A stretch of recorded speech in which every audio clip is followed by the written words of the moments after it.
نحمده ونستعينه ونستغفره ونؤمن به ونتوكل عليه ونعوذ بالله من شرور أنفسنا ومن سيئات أعمالنا من يهد الله فلا مضل له ومن يضلل فلا هادي له ونشهد أن لا إله إلا الله وحده لا شريك له ونشهد أن سيدنا ومولانا محمد عبده ورسوله صلى الله تعالى عليه وسلم تسليما كثيرا كثيرا أما بعد فأعوذ بالله من الشيطان الرجيم بسم الله الرحمن الرحيم اقرأ باسم ربك الذي خلق خلق الإنسان من علق اقرأ ربك الأكرم الذي علم بالقلم علم الإنسان ما لم يعلم اللهم صل على محمد وعلى آل محمد كما صليت على إبراهيم وعلى آل إبراهيم إنك حميد مجيد اللهم بارك على محمد وعلى آل محمد كما باركت على إبراهيم وعلى آل إبراهيم إنك حميد مجيد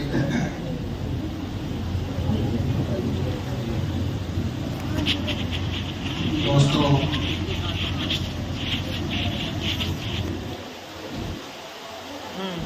مجھے بہت خوشی ہے کہ ابھی ہمارے سر کے تاج اور ہمارے پیشوا اور ترجمان اہل سنت حضرت مفتی عزیز الرحمان صاحب تشریف لے آئے ہیں، تو گویا کہ جو بات میری زبان سے نکلے گی یہ حضرت مفتی صاحب کی توجہات کا ایک اثر ہوگا انشاءاللہ، اور میں انہی بزرگوں کا پڑھایا ہوا سبق یہ تکرار کے لیے بیٹھا ہوں کہ حضرت نے جو سبق پڑھایا تھا وہ مجھے یاد ہے کہ نہیں، گویا میں پڑھایا ہوا سبق آپ کو سنا رہا ہوں، اور اللہ جزائے خیر دے ان اکابر علماء کو، اور ان اکابر کی موجودگی میں مجھے ادنا طالب علم کا لبوشائی کرنا، بیان کرنا، خطاب کرنا اور کرسی پر بیٹھ جانا یہ بڑی جسارت کی بات ہے، لیکن کچھ میرے ساتھ آزار ہے کہ میں کھڑے ہو کر بیان نہیں کر پاؤں گا۔ اول تو ان بزرگوں کے سامنے بیان کرنا ہی نہیں چاہیے تھا، کہیں چھپ کر بچوں کے بیچ میں بیٹھ جانا چاہیے اور خود ان سے فائدہ حاصل کرنا چاہیے۔ میرے عزیزوں، جب وقت گزر جاتا ہے تو بہت پچھتاوا ہوتا ہے۔ بچپن میں اس صدی کے چوٹی کے علماء اکابر اولیاء اللہ موجود تھے، ان کی زندگیوں سے، ان مقدس ہستیوں سے جو فیض حاصل کرنا چاہیے تھا وہ ہم حاصل نہیں کر سکے، اور جب کبھی تنہائی میں غور کرتے ہیں کہ ایک دور تھا، جنید وقت حضرت قاری سید صدیق احمد صاحب بادوی نور اللہ مرقدہ اور ریحانۃ العصر حضرت شیخ الحدیث مولانا زکریا صاحب نور اللہ مرقدہ اور ایسے اکابر علماء تھے جو علم و عمل کے پہاڑ پہ کوہ گراں پہ، اور ساری دنیا کے اندر ان کی بزرگی کا ڈنکا بج رہا تھا۔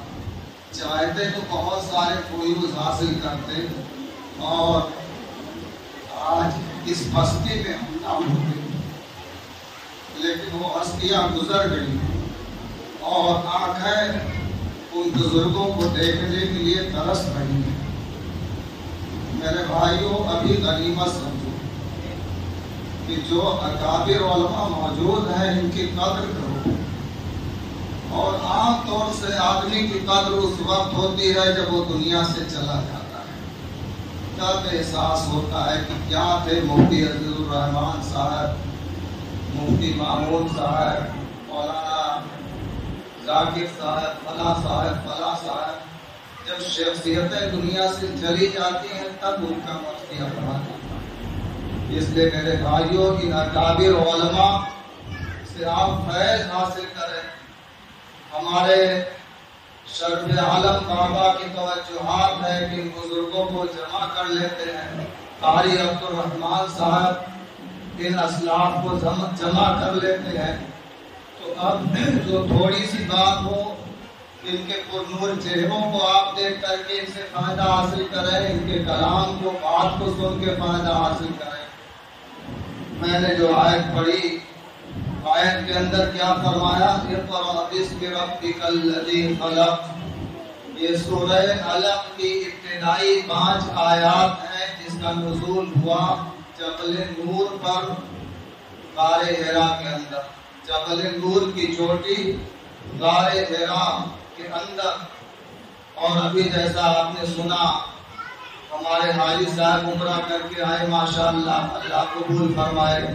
کچھ حاجی صاحبان حج کے لیے جانے والے ہیں، اللہ ان کے سفر کو آسان فرمائے، منظور و مقبول فرمائے۔ رحمت دو عالم صلی اللہ علیہ وسلم ارشاد فرماتے ہیں کہ میں جبل نور کی چوٹی پر جب جایا کرتا تھا تو انی عارف، میں اس پتھر کو پہچانتا ہوں جو پتھر مجھے سلام کرتا تھا قبل ان یبعث، اس سے پہلے کہ میری بعثت ہوتی، میں مبعوث کیا جاتا، میری بعثت سے پہلے وہ پتھر راستے میں مجھے سلام کرتے ہیں۔ گویا انسان تو انسان ہے، فرشتے تو فرشتے ہیں، اللہ تو اللہ ہے۔ اللہ کے پیارے حبیب جگر گوش آمینہ یتیم عبداللہ کو یہ پتھر بھی پہچان رہا ہے، یہی نبی آخر الزماں ہے، اور پڑھ کر کے پہچان کر کے وہ سلامی دے رہا ہے، آپ کو سلام کہہ رہا ہے۔ رحمت دو عالم فرماتے ہیں مجھے وہ منظر یاد ہے اور مجھے وہ پتھر یاد ہے کہ یہ پتھر مجھے سلام کرتا ہے۔ دوستوں، قرآن کے نزول سے پہلے رسول اللہ صلی اللہ علیہ وسلم کے دل میں حبب الیہ الخلا، آپ کو خلوت گزینی پسند آ گئی، اور جب خلوتوں میں جبل نور کی اس چوٹی پر رہنے لگے تو در شبستان حرا خلوت گزیر، قوم و آئین و حکومت آفرید، ماد شبہ چشم او محروم نوم، تاپ تخت خسروی خوابیدہ قوم۔ غار حرا میں ایک کملی پوش نے چند راتیں گزاری، ایک قوم پیدا کر دیا، ایک آئین دیا، ایک حکومت بنا دی۔ رحمت دو عالم صلی اللہ علیہ وسلم کو آخر ایک دن وہ فرشتہ آیا اور اس نے کہا کہ اقرأ، آپ پڑھیے۔ آپ نے کیا جواب دیا؟ ما انا بقارئ، میں پڑھا ہوا نہیں ہوں۔ یعنی حضور کے دل دماغ میں بات ہے کہ کوئی تحریر دیں گے اور آپ تحریر پہچانتے نہیں، حروف پہچانتے نہیں، اس پر آپ نے جواب دیا کہ میں پڑھا ہوا نہیں ہوں۔ جبرائیل امین نے آپ کو پکڑ کے دبایا اور چھوڑ دیا اور کہا اقرأ، پھر آپ نے جواب دیا ما انا بقارئ۔ پھر جبرائیل امین نے پکڑ کے آپ کو دبوچا اور تیسری دفعہ بہت زور سے دبوچا، حتی بلغنی الجہد منی، یہاں تک کہ مجھ کو اتنی مشقت ہوئی کہ ایسا لگا کہ میری ہڈی ٹوٹ جائے گی، میری پسلیاں ٹوٹ جائیں گی۔ محدثین نے بہت لمبا کلام کیا ہے، مگر مختصر وقت میں ہم اس طرف نہیں جا رہے ہیں، ہم اس بات کو عرض کر رہے ہیں کہ کیا فرمایا؟ اقرأ باسم ربک الذی خلق، پڑھیے آپ اپنے رب کے نام سے جس نے پیدا کیا۔ معلوم یہ ہوا کہ پڑھائی، قراءت، تعلیم و تعلم اس میں رب سے ہونا چاہیے۔ جس پڑھائی سے اللہ کی معرفت ہو، اللہ کے اسم کا تذکرہ ہو، یہی سے محدثین اور فقہاء نے مسئلہ نکالا کہ آپ جب قرات کریں تو بسم اللہ سے پڑھیں، اور ایک دوسری آیت اعوذ باللہ سے اسٹارٹ کریں پڑھائی کا، قرآن کریم کے پڑھنے کا، تلاوت کا۔ یوں تو ہر امر خیر میں بسم اللہ سے اس کی ابتدا ہونا چاہیے. بندہ گھر میں داخل ہو بسم اللہ کر کے اور دسترخوان پر بیٹھے بسم اللہ کہہ کے کھانا شروع کرے اور بیڈ روم میں جائے بسم اللہ پڑھ کر کے جائے. اگر بغیر بسم اللہ کے گھر میں داخل ہوا شیطان کہتا ہے آؤ اور اپنے جیلے چاٹوں کو گھر میں انٹری دیتا ہے کہ آ جاؤ, اس نے بسم اللہ نہیں پڑھا, جس سے لاک لگتا اور شیطان اندر نہیں آ سکتا تھا. مگر بسم اللہ کے ترک سے اتنا بد نصیب ہوا کہ اس کے گھر میں بغیر اس کی اجازت کے شیطان گھس آیا. کوئی گندا میلا کچیلا بندہ آپ کے گھر میں بغیر پوچھے آ جائے, انسان ہے مگر ڈانٹ کے بھگا دے کہ یہ گندے بدبودار اور گیریج کا کچرا لگایا ہوا بغیر اجازت کے پرمیشن کے آ گیا. اور شیطان جو ہمارا ازلی دشمن ہے, بغیر بسم اللہ پڑھے ہم گھر میں گئے تو شیطان کو داخلہ ہم نے دیا اور اس کی انٹری ہماری بسم اللہ کی غفلت سے ہوئی. اس لیے میرے بھائیوں بسم اللہ کو لازم پکڑ لو اور ہر کام کے اندر بسم اللہ الرحمن الرحیم.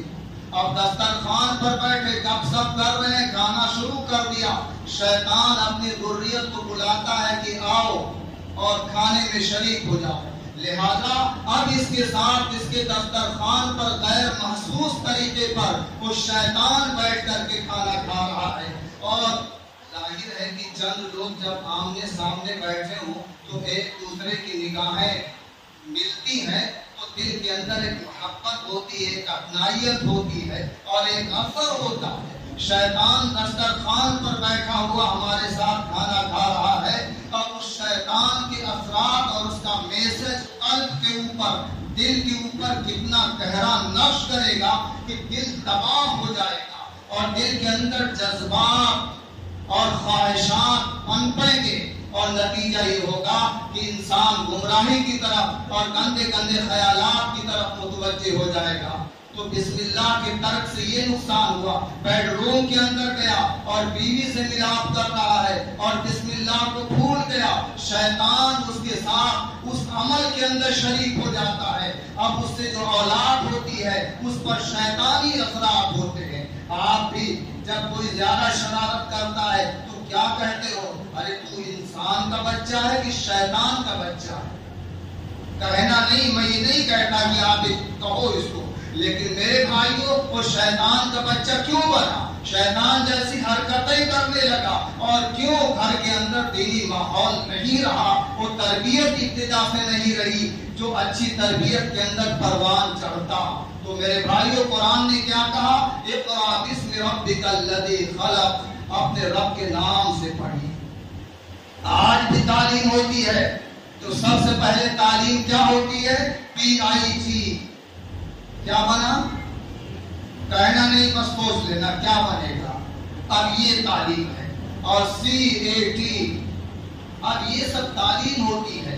کہیں پگ پڑھایا جاتا ہے, کہیں کیٹ پڑھایا جاتا ہے, کہیں ریٹ پڑھایا جاتا ہے, کہیں ایلیفینٹ پڑھایا جاتا ہے. اب اس کے اثرات کیا ہوں گے. ہم لوگ بچپن میں جب پڑھتے تھے تو ہمیں ابھی بھی یاد ہے, چھوٹی چھوٹی اردو کی کتابیں, تو اب اس کے اندر آتا تھا الف سے اللہ کو پہچان.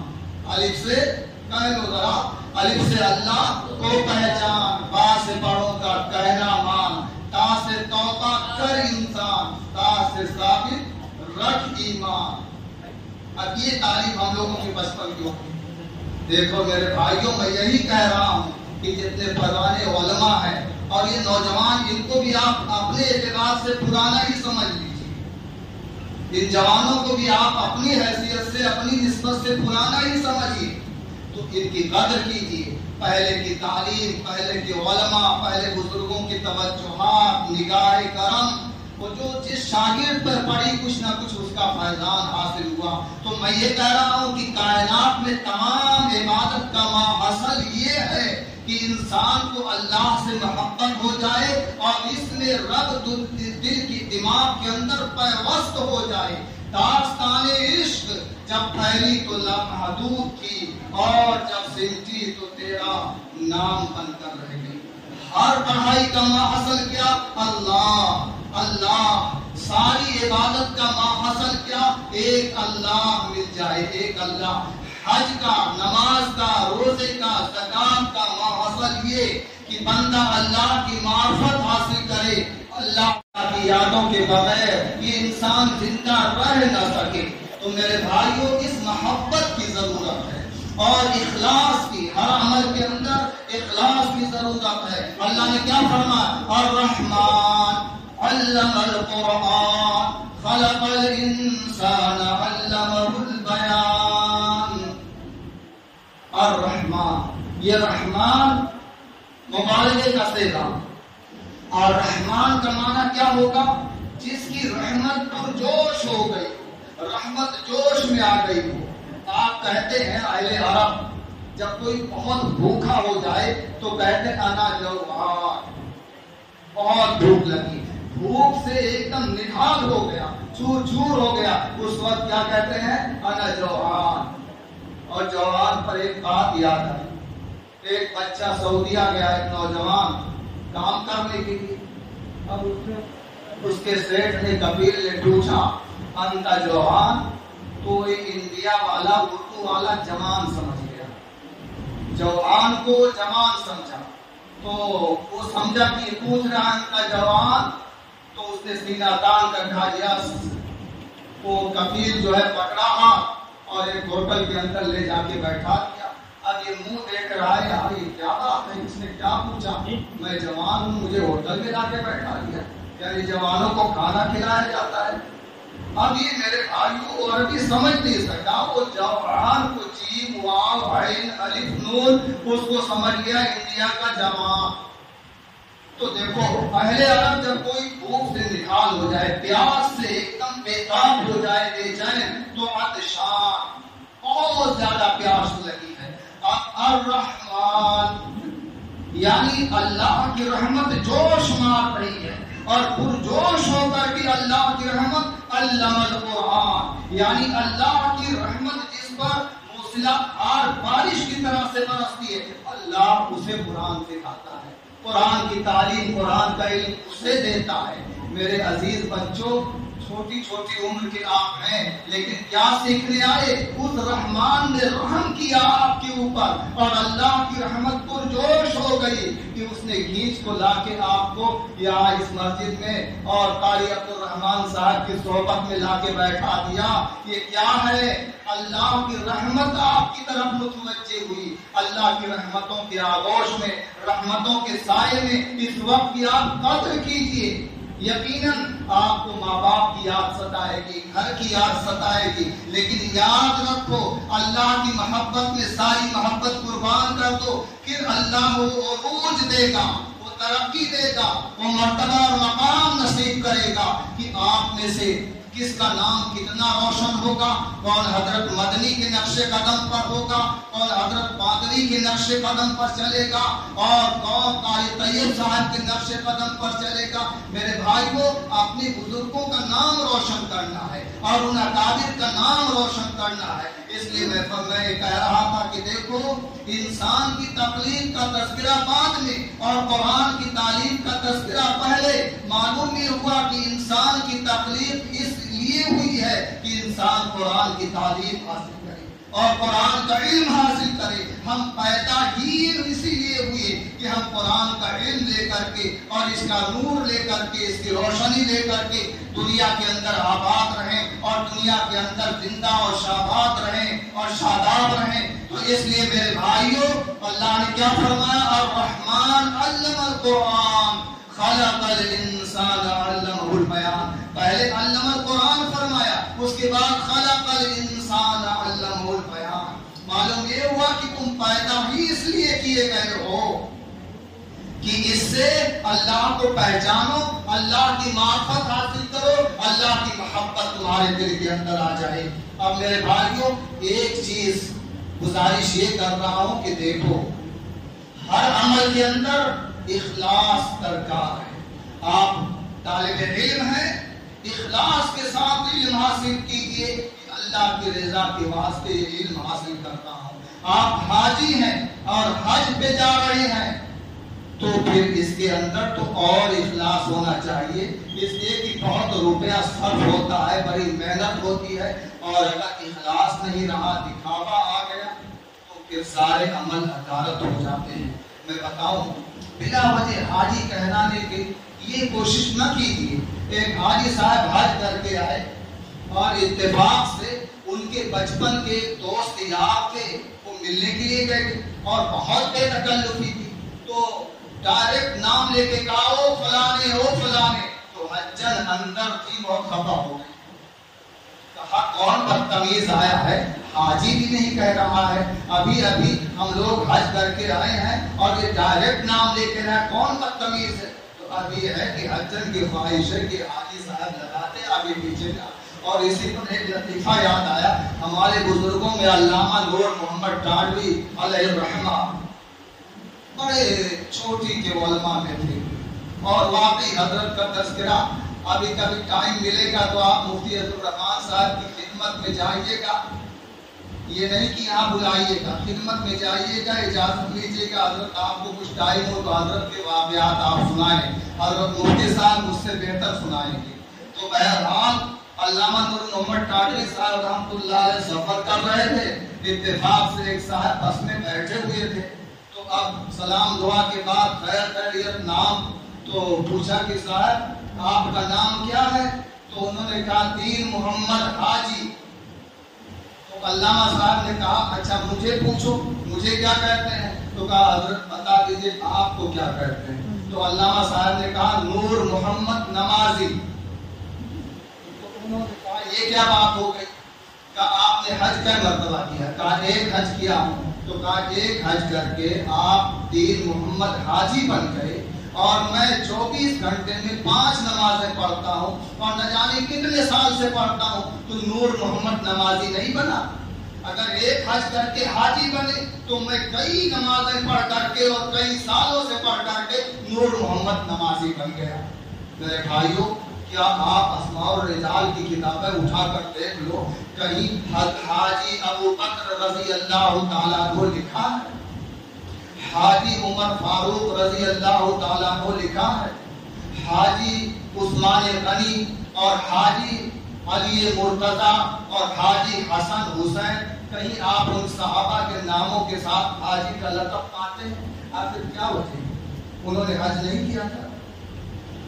میرے بھائیوں، اب اس کا تو جواب تو میں ایک الزام عائد کر دیا ہوں، جواب دینے کی ضرورت نہیں ہے، مگر میں یہ کہہ رہا ہوں کہ دیکھو عمل کے اندر اخلاص پیدا کرو، بلا وجہ دکھاوا، بلا وجہ اس کی شہرت، بلا وجہ اس کی تشہیر اور اس کو بار بار اس کا تذکرہ اور کسی پہلو سے اس کو ظاہر کرنا کہ میں حاجی ہوں، حج کر کے آیا ہوں، کہیں ایسا نہ ہو کہ ثواب غارت ہو جائے اور ضائع ہو جائے۔ اس لیے اللہ تعالیٰ ہر کام کے اندر اخلاص کی دولت سے ہمیں مالا مال فرمائے، اور دیکھو زندگی کی نہایت اخلاص کے ساتھ پار ہوگی۔ وہ کالج کے کچھ طلبہ تھے، پکنک منانے گئے تو ایک کشتی کے اندر سوار ہوئے، ندی پار کر کے ادھر جانا تھا کہیں۔ اب وہ کشتی میں جب سوار ہوئے تو ملاح سے ان لوگوں کی مذاق ہوئی۔ ایک اسٹوڈنٹ نے کہا انکل جی آپ نے جاگرتی پڑھی ہے؟ اس ملاح نے کہا بیٹا جاگرتی کیا ہے میں نہیں جانتا۔ تو دوسرا کہہ رہا ہے آپ نے بایولوجی تو ضرور پڑھی ہوگی۔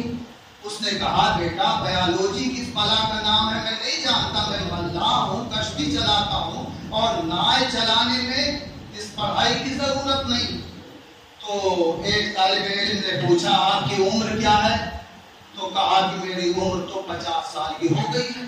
کہا چچا جان آپ نے اپنی آدھی عمر گنوا دی، ضائع کر دی، اگر پڑھے لکھے ہوتے تو کچھ کام کے ہوتے۔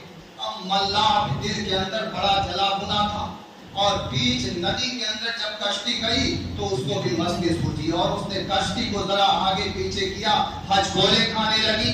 کہا بیٹو تم میں سے کسی کو تیرنا آتا ہے؟ تو کہا انکل جی ہم تو اسٹوڈنٹ ہیں اور آکسفورڈ یونیورسٹی میں پڑھنے والے ہیں، ہم کشتی اور تیرنے والے نہیں ہیں، ہمیں یہ کہ سب کیا فن آئے۔ تو کہا بیٹا ہم نے نہ پڑھ کر کے اپنی آدھی عمر کما دی اور آج اس ندی کے اندر تمہاری ساری عمر ضائع ہو جائے گی، ساری زندگی ڈوب جائے گی، اس لیے کہ تمہیں تیرنا نہیں آتا ہے۔ تو جاگرتی والا بھی حیران ہو گیا اور پیادوری والا بھی حیران ہو گیا کہ اب اس کی زندگی بچ نہیں سکتی ہے اس ندی کے اندر۔ میرے بھائیوں، اگر علم اور قرآن کا علم اور اخلاص کی دولت ہمارے پاس نہیں ہوگی تو کہیں زندگی کی کشتی ڈوب نہ جائے۔ اس لیے اللہ تعالیٰ ہم سب کو اخلاص کی دولت نصیب فرمائے۔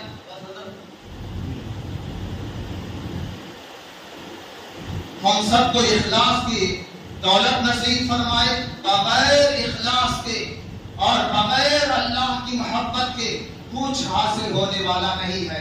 جن بندوں نے، جن اکابر علماء نے اللہ کی اخلاص کے ساتھ عمل کیا، آج تاریخ کے اندر ان کا نام روشن ہے۔ تو میں یاد کر رہا تھا کہ دیکھو تخلیق انسانی سے پہلے اللہ تعالیٰ نے کیا فرمایا؟ علم القرآن، جس نے قرآن کی تعلیم دیا۔ معلوم یہ ہوا کہ علم کا سرچشمہ کیا ہے؟ قرآن مقدس ہے، اور آج اس قرآن کے پڑھنے والے کو ہم عزت کی نگاہوں سے نہیں دیکھتے۔ یاد رکھو، اگر قرآن کے پڑھنے والوں کو ہم گری نگاہ سے دیکھ رہے ہیں، اس کا مطلب ہم نے اللہ کے قرآن کی توہین کیا، علم کی توہین کیا۔ تو میرے بھائیوں، اخلاص کی دولت پیدا کرو اور پھر قرآن کریم سے ایسی محبت کہ یہ قرآن شافع محشر ہو جائے، یہ قرآن دامن پکڑے گا ہمارا اور کہے گا اے اللہ، اس نے ہمیں ضائع کیا، اس نے ہماری تلاوت کا حق ادا نہیں کیا۔ آج کتنے بندے ہیں، سال گزر جاتا ہے، قرآن دیکھنے کی نوبت نہیں آتی، مدت ہوئی ہے یار تو مہمان کیے ہوئے۔ اس لیے میرے بھائیوں، کبھی زمانہ تھا کہ صحابہ کے گھروں سے قرآن کی آوازیں آتی تھیں۔ ہمارے اکابر دور نہ جائیے، ہمارے اکابر، ہمارے بزرگوں کی زندگی دیکھیے۔ خود حضرت قاضی سید صدیق صاحب باندری علیہ الرحمہ کی زندگی دیکھ لیجیے۔ قریب کے زمانے میں سفر میں چل رہے ہیں اور 5-5 پارہ تھوڑی تھوڑی منزلوں پہ چل کر کے اور پڑھ کر کے اور بیٹھے بیٹھے تلاوت کر رہے ہیں۔ میں نے دیکھا بس میں بیٹھے ہیں اور اتفاق سے سیٹ میں بغل میں ہم بھی بیٹھے تھے اور گرمی کا زمانہ تھا اور باندہ ہتھوڑا سے چلے ہیں، ہتھوڑا سے کانپور تک، اور کئی پارے مسلسل تلاوت کیے جا رہے ہیں، مسلسل تلاوت کیے جا رہے ہیں۔ معلوم ہی ہوا کہ دنیا کے رنگینیوں سے انہیں کوئی واسطہ نہیں تھا، وہ قرآن پڑھتے تھے اور گویا جنت کے دروازے سامنے کھلے ہوتے تھے اور اللہ رب رحمان محبت بھری نگاہوں سے انہیں دیکھتا تھا۔ اس لیے جو بندہ طالب قرآن ہو اور قرآن کا طالب علم بن جائے، قرآن کا حفظ کرے، اللہ کی توجہات اس کی طرف متوجہ ہو جاتی ہیں۔ ایک قاری ہے عاصم کوفی رحمہ اللہ، مدینہ منورہ میں مسجد نبوی میں قرآن کی تعلیم دیتے تھے۔ ان کے منہ سے عجیب و غریب خوشبو آیا کرتی تھی۔ شاگرد پوچھتے حضرت منہ میں کوئی خوشبودار چیز آپ رکھتے ہیں؟ فرماتے نا۔ جب طلبہ نے، شاگردوں نے بہت اصرار کیا کہ حضرت کچھ تو ہے، بہت خوشبو آتی ہے، تو حضرت نے کہا چلو تم پیچھے پڑ گئے، راز کھولنے کے تو میں بتاتا ہوں۔ دراصل ایک رات رحمت دو عالم سید الاولین والآخرین حبیب رب العالمین حضرت محمد مصطفیٰ صلی اللہ علیہ وسلم کی خواب میں زیارت ہوئی۔ حضرت نے فرمایا عاصم تم میرے لائے ہوئے قرآن کو بہت پڑھتے ہو، بہت پڑھاتے ہو۔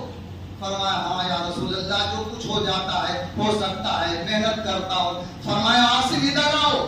میں قریب گیا اور کہا اپنا منہ لاؤ۔ حضور نے اپنے سینے سے چمٹایا اور اپنے ہونٹوں کو میرے ہونٹوں سے لگایا اور میرے منہ کو چوم لیا۔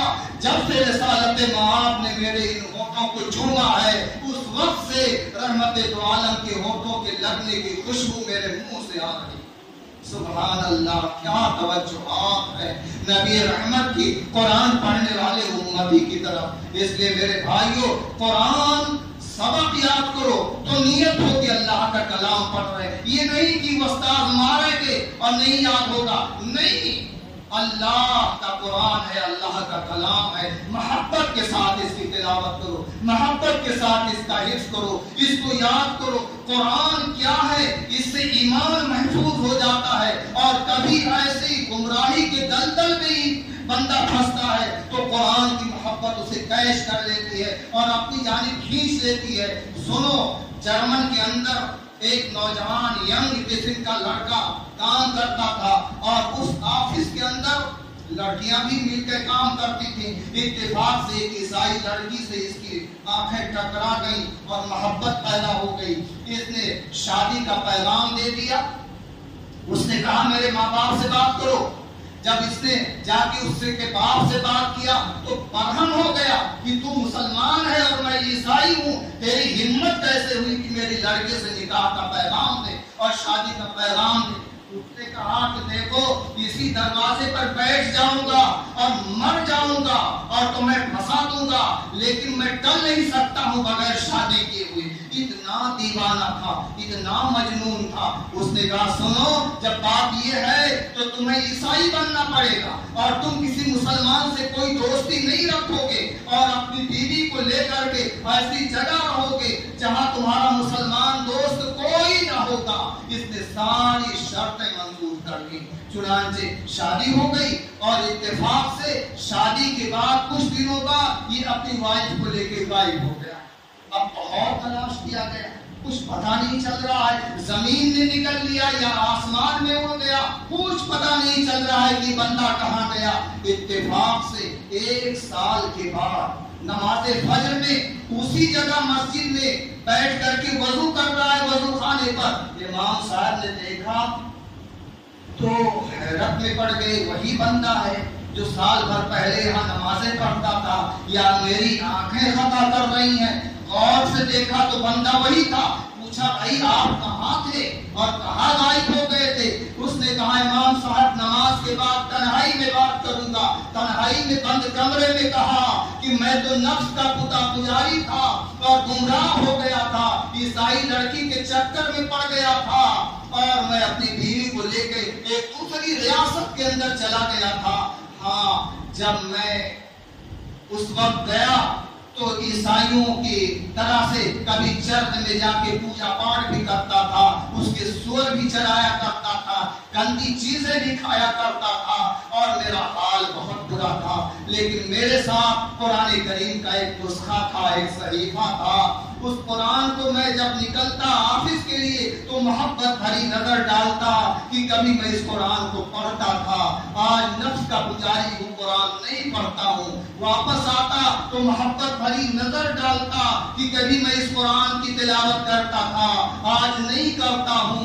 ایک دن میں آفس سے آیا تو اتفاق سے وہ قرآن کا نسخہ، وہ بک نہیں تھی وہاں پر۔ میں نے اپنی بیوی سے پوچھا کہ سبز کور کے اندر ایک بک ہوتی تھی یہاں، تو کیا ہو گئی؟ اس نے کہا آج میں نے گھر کی صفائی کیا ہے اور جس بک کو نہ تم پڑھتے ہو نہ میں پڑھتی ہوں، اس کو میں نے ڈسٹ بین کے اندر ڈال دیا۔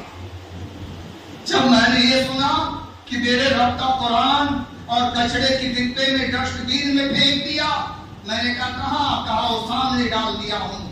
میں گیا اور قرآن کو کچڑے کے ڈبے سے نکالا، اس کے گرد و غبار کو صاف کیا اور سینے سے لگایا اور رونے لگا، اور میری بیوی کھڑکی سے سارا منظر دیکھ رہی تھی، اور میں قرآن کو لے کے آ گیا۔ اس نے کہا کہ تم پاگلوں جیسی حرکت کیا کر رہے تھے؟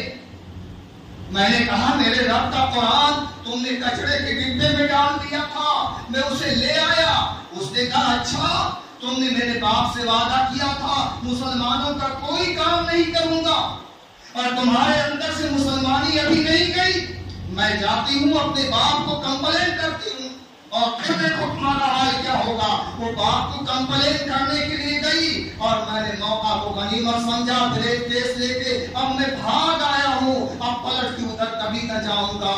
تو میرے بھائیوں دیکھو، جو نفس کا پجاری تھا اور قارِ مذلت میں پھنس چکا تھا اور گمراہی کے دلدل میں آ چکا تھا، یہ قرآن کی محبت تھی کہ قرآن کی محبت نے اسے اپنی طرف کھینچ لیا، اور اللہ کی رحمت نے دوبارہ اپنی طرف ایمان کی طرف بلا لیا۔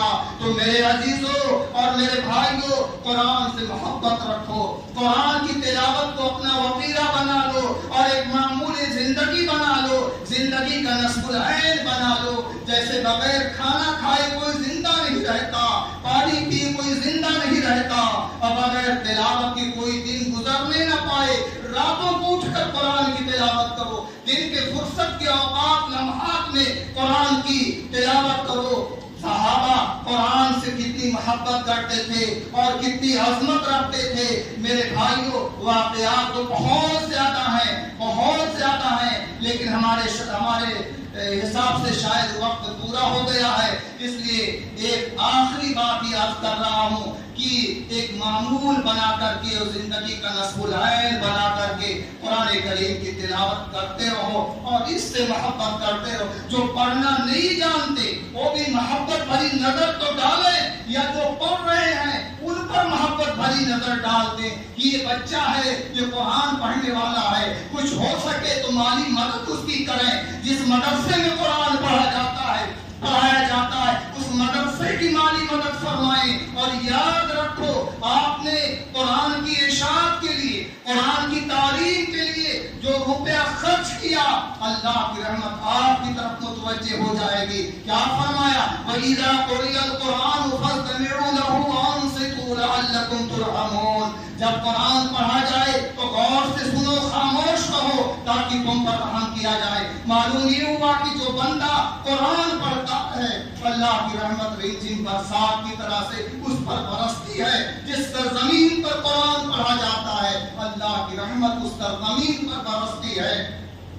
اور جس محلے کے اندر قرآن پڑھا جائے، جو قرآن سے محبت کرنے والا بندہ بن جائے. اس لیے میرے بھائیوں آپ کے جو سرمایہ دار ہیں اور جو صاحب ثروت ہیں اور جو محلے والے ہیں، قرآن جو پڑھے ہیں وہ پڑھیں، جو قرآن نہیں پڑھے پڑھنے والوں سے محبت کریں، ان کی شکل و صورت سے محبت کریں اور یہ سمجھیں ان کو حقارت کی نظر سے نہ دیکھیں. آج کالج کے اندر پڑھنے والا اور دنیا کی ڈگریاں لینے والا سینہ تان کے کہتا حافظ قرآن دبتا رہتا ہے کہ میری کوئی ویلو نہیں. مگر یاد رکھو دنیا آپ کو عزت دے نہ دے، اللہ خالق فاطر السماوات والارض وہ آپ کو عزت کا مقام دے رہا ہے. رسول اللہ آپ کو عزت کا مقام دے رہے ہیں. اور اہل قرآن کو جب محشر میں پکارا جائے گا، اہل قرآن آؤ ادھر، یعنی قرآن سے محبت کرنے والے، تلاوت کرنے والے، پڑھنے والے، قرآن کی نشر و اشاعت کرنے والے، اس وقت حسرت بھری نگاہوں سے ان کو دیکھا جائے گا. اس لیے وہ دن آنے سے پہلے محبت بھری نگاہوں سے ان طلبہ کو دیکھو. وآخر دعوانا الحمدللہ رب العالمین.